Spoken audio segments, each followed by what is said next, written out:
Hoje nós estamos com a ilustre presença aqui do nosso pastor Samuel, né?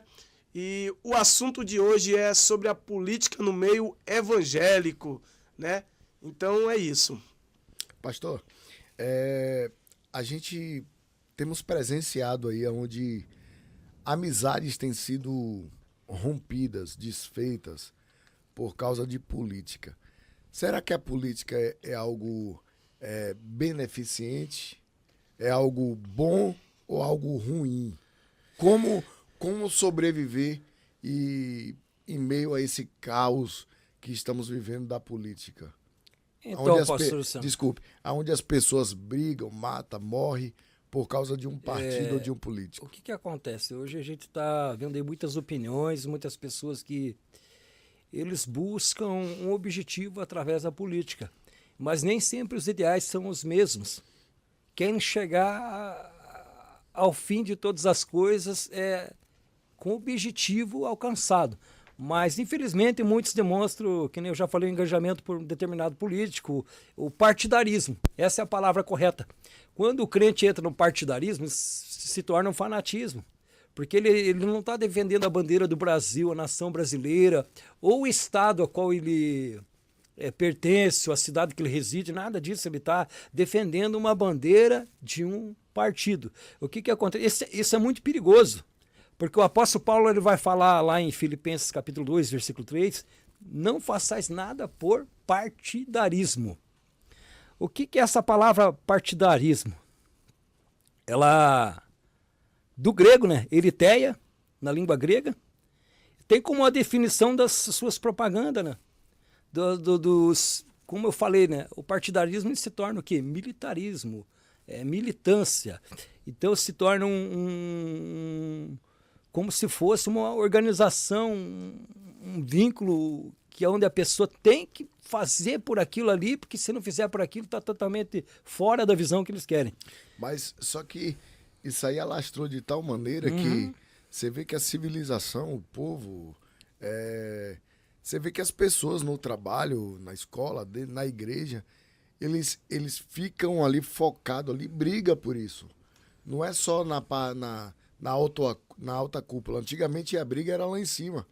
Mas você vê pessoas que não têm lucro nenhum brigando por uma coisa que talvez nem entende, defendendo alguma coisa.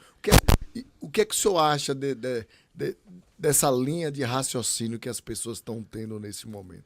Antes do pastor Samuel responder a pergunta do Queiroz, eu quero falar algo também. Sobre isso que você está falando, Queiroz, a gente vê que, na verdade, a política ela está em todas as classes, em todas...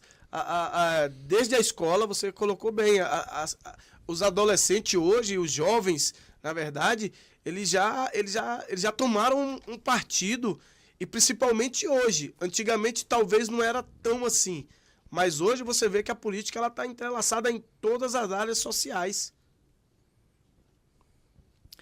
Sim, correto. Voltando à pergunta do nosso companheiro pastor Luciano, hoje as pessoas eles estão brigando por uma causa que eles nem sabem do que eles estão falando. Eles estão brigando por algo se confrontando por algo que eles não sabem qual que é. Eles não têm noção do que é, o que está por trás. Muitas vezes está brigando por uma pessoa que ele nem conhece quais são a ideologia daquela pessoa, não é isso? Porque no meu ponto de vista não existe um salvador da pátria político. Não tem. Vai chegar lá na frente essa pessoa, vai acontecer alguma coisa, porque o ser humano é falho. Ele vai falhar de alguma forma, ele vai falhar. Ele vai prometer alguma coisa e não vai cumprir. Porque ele não vai conseguir alcançar todo o objetivo dele. Talvez ele faça 80% e 20% que era necessário ser feito, ele não fez. Mas, infelizmente, nós vamos ver muito isso aí no decorrer agora dessas campanhas municipal que tá tendo aí. Nós vamos ver muito. As pessoas falando do passado de cada candidato, porque lá ele fez isso, porque fez a rachadinha, porque ele corrompeu, porque ele desviou verba, porque ele começou a fazer um posto de saúde e não terminou, porque era para ter feito um asfalto e não fez, porque era para ter colocado iluminação e não colocou. Mas vamos falar no dia de hoje. Tá precário. A nossa saúde de Araucária é precária.